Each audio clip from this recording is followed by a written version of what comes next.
Hello प्यारे बच्चों, मैं दौलतराम वर्मा। मेरे YouTube channel mind blowing study में आपका स्वागत है। मेरे वीडियो को शेयर करने के लिए आपका धन्यवाद। आपने ज़्यादा से ज़्यादा मेरे वीडियो को शेयर किया।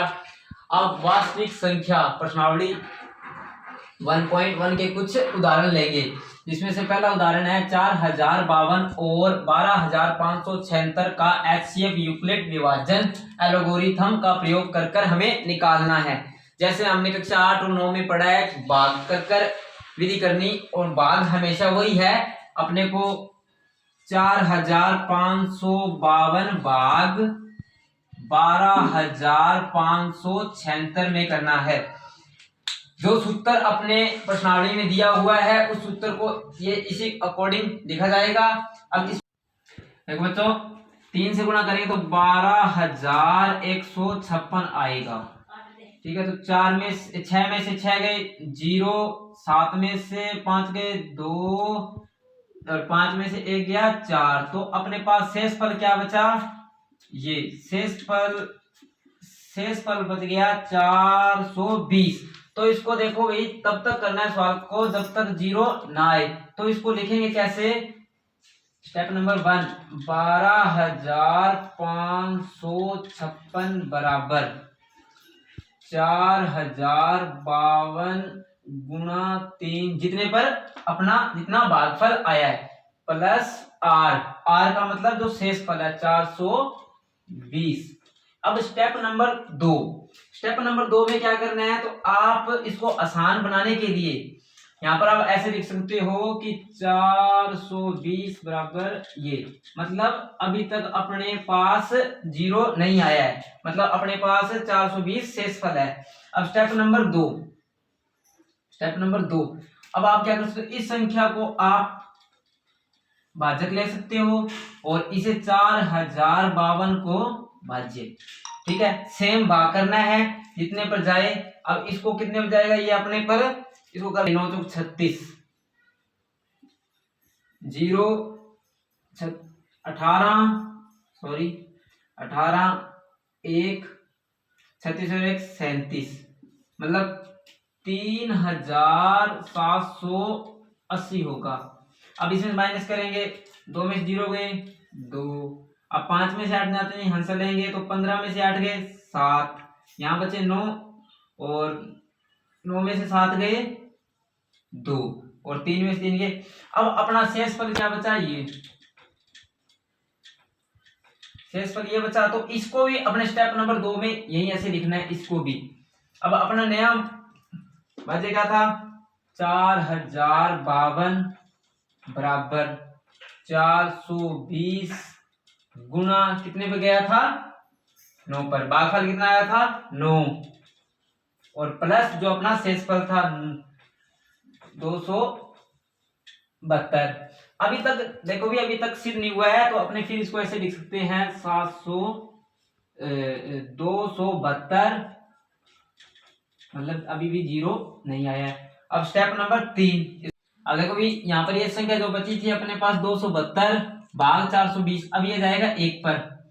तो 272 भाग 0 में से 2 गए जाते नहीं, तो आंसर लेंगे, यहाँ 10 हो जाएंगे, 10 में से 2 गए 8, यहाँ 1 बचा, 1 में से 7 जाते नहीं, आंसर लेंगे, तो 11 में से 7 गए 4, और यहाँ बचा, अब यहाँ बचे थे 3 में से 2 गए 1। अब देखो फिर step number 1, step number 2, step number 3। बच्चों मैं इसको यहाँ लिख रहा हूँ, स्टेप नंबर 3 को यहाँ लिख रहा हूँ। ठीक है, स्टेप नंबर 3 सेम वही आएगा।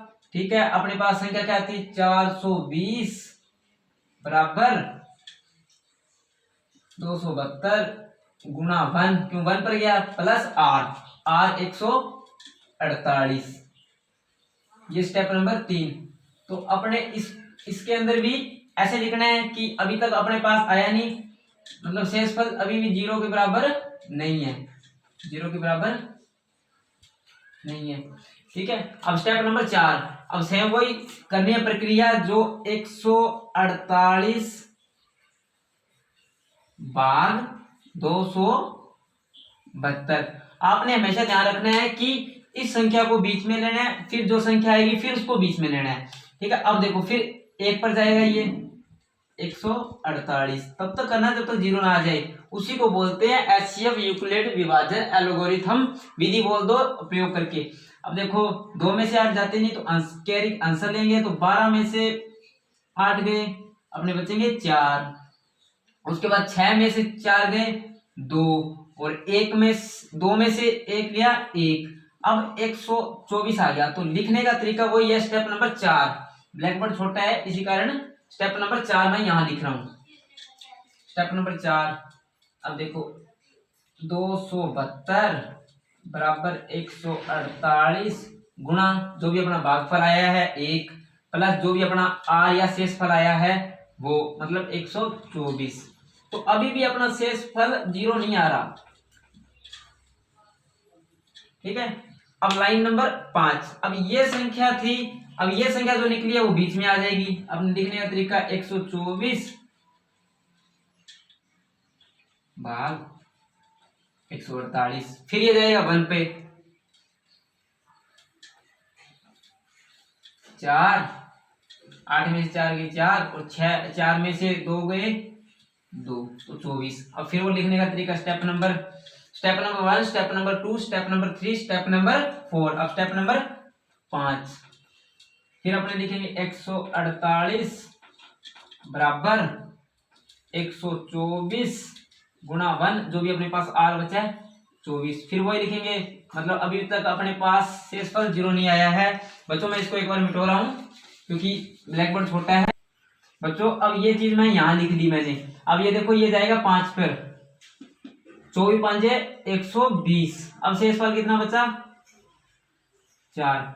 अब लिखने का तरीका वही रहेगा इसका, मैं इसको यहाँ लिख रहा हूँ। लिखने का तरीका रहेगा 124 बराबर ये संख्या इसके साथ गुणा 24 गुणा 5 प्लस जो भी अपने पास शेषफल है। पर अभी भी अपने पास शेषफल 0 नहीं आया, तब तक अपना एचसीएफ नहीं आएगा। तब तक करना है सवाल को या क्वेश्चन को तब तक शेषफल 0 ना आ जाए। अब देखो भी स्टेप नंबर आगे। ठीक है। अब अपने पास ये क्या आ गया था, अब 4 भाग 24। अब देखो भी 24 कितने में जाएगा 6 पे, 6 6 24। अब देखो भी लिखने का तरीका वही रहेगा इसका, 24 बराबर 4 गुणा 6 प्लस 0। अब देखो भाई अपना शेषफल क्या आ गया 0। तो अपना एचसीएफ अब क्या हुआ 4। अपना एचसीएफ क्या हुआ 4। ठीक है। मैं एक बार इसको आपको लिख के बता देता हूं। इसको लिखना है, जो मैंने बीच में जो ये भाग विधि किया आपने एग्जाम में नहीं करनी, तो मैं आपको बता देता हूं आपको स्टेप कैसे कैसे लिखने हैं। आपको स्टेप नंबर 1 जो अपने भाग शुरू में दिया नंबर 1 पर लिखना आपने ऐसे, उस संख्या को आपने भाग दिया। मैं आपको बता रहा हूं कि कैसे लिखा जाएगा। 12,556 को अपने लिखेंगे 4052 गुना 3 जो भी अपना प्लस शेषफल था। ठीक है। अब उसके बाद अपनों ने लिखना है, क्योंकि अब देखो भाई 420 बराबर कटा लगाना है, तो अपने पास कहने का मतलब है कि शेषफल अभी 0 नहीं आया। ठीक है। तो अब देखो भाई इसके अंदर भाजक और भागफल और शेषफल दिए हुए हैं। देखो भाई जो ये संख्या ये तो है भाज्य और ये है भाजक, और अपने पास ये है भागफल और ये है अपने पास शेषफल। ठीक है। और जो आपकी बुक में फार्मूला दिया है इसके अकॉर्डिंग आर बी से बड़ा नहीं होना चाहिए और क्यू से ये मतलब आर क्यू से बड़ा होगा, और कभी भी अपने 0 भी ले सकते हैं। अब देखो स्टेप नंबर 1, स्टेप नंबर 2 आपको ऐसे लिखते जाना है, और फिर step number 3, step number 4, step number 5 और स्टेप नंबर 6। और जो जहां पर भाग पूरा चला जाए, जिस संख्या से भाग गया है, जैसे मान लो इस संख्या से भाग अपना गया है, देखो बच्चों इस संख्या से भाग गया है। ठीक है। क्योंकि ये इसके अंदर भाग दिया गया है, तो क्योंकि अपना जो भाग पूरा इस संख्या से गया तो जो एचसीएफ जिसे भाग गया है पूरा वो उसका एचसीएफ होगा। अब देखो भाई, अब इसका इन दोनों संख्याओं का एचसीएफ क्या होगा अपना, एचसीएफ होगा 4। क्वेश्चन नंबर 2, उदाहरण वास्तविक संख्या का। दर्शाएं कि प्रत्येक धनात्मक समपूर्णांक 2q के रूप का होता है तथा प्रत्येक धनात्मक विषम पूर्णांक 2q के रूप का होता है जहां q कोई पूर्णांक है। सबसे पहले अपने को पता होना चाहिए धनात्मक समपूर्णांक, धनात्मक समपूर्णांक। समपूर्णांक का मतलब वह संख्या जो 2 से भाग चली जाए, जैसे 0, 2, 4, 6, 8 ऐसे अनंत तक। फिर कह रहा है वो धनात्मक विषम पूर्णांक, तो धनात्मक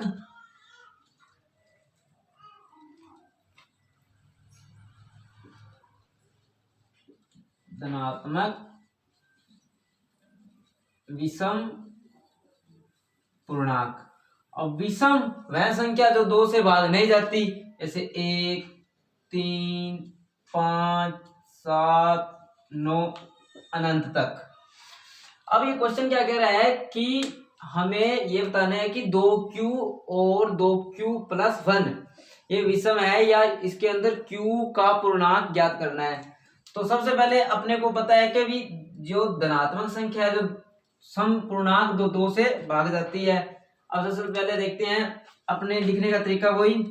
अब देखो आपने जो क्वेश्चन किया था पहले उसके अंदर a बराबर bq प्लस r और हमेशा r 0 से बड़ा होना चाहिए और जो भी अपने पास आई संख्या यहाँ पर और r उससे छोटा होना चाहिए। तो इस संख्या में क्या कह रहा है कि हमेशा जो q के साथ होगा वो किसका मान होगा, b का। जो q के साथ होगा वो होगा b का मान। जैसे ये q के साथ क्या है, b, तो अपने पास b का मान क्या हुआ 2। तो अब हमेशा r का मान इससे छोटा होगा, तो r का मान अपने पास क्या आ गया 0 और 1। 2 तो लेना नहीं है क्योंकि 2 तो इक्वल आ जाएगा, संख्या पूरी भाग चली जाएगी, तो 2 से छोटा। अब देखो इस क्वेश्चन के अंदर 2q वो पूछ रहा है धनात्मक समपूर्णांक, तो अपने a b बराबर क्या माना है 2, तो a बराबर 2q ऐसे। अब इस संख्या को धनात्मक समपूर्णांक है तो अगर इसको मैं 2 से भाग लगाता हूं तो ये संख्या 2 से भाग चली गई, तो ये संख्या क्या है, इसका लिखने का तरीका कुछ ऐसा होगा कि a बराबर 2q धनात्मक समपूर्णांक 2 से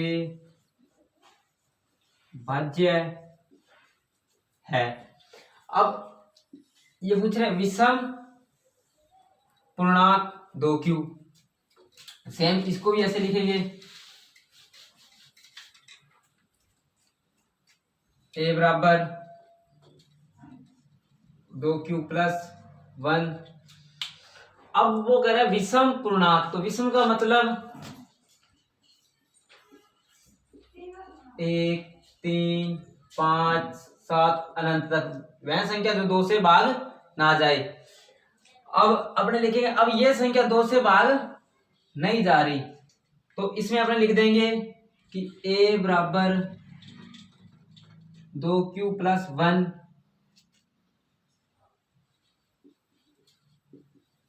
विषम धनात्मक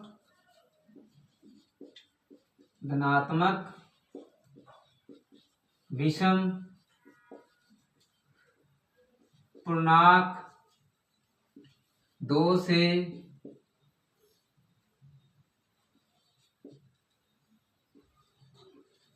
भाज्य नहीं है।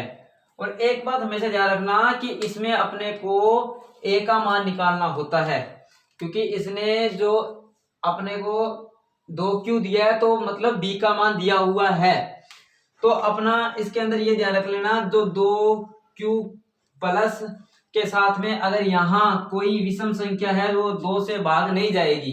ये बात हमेशा ध्यान रखना, कभी भी 2q के साथ कुछ भी संख्या आ जाए जो विषम हो तो वह 2 से भाग नहीं जाएगी, तो वो विषम धनात्मक संख्या होगी।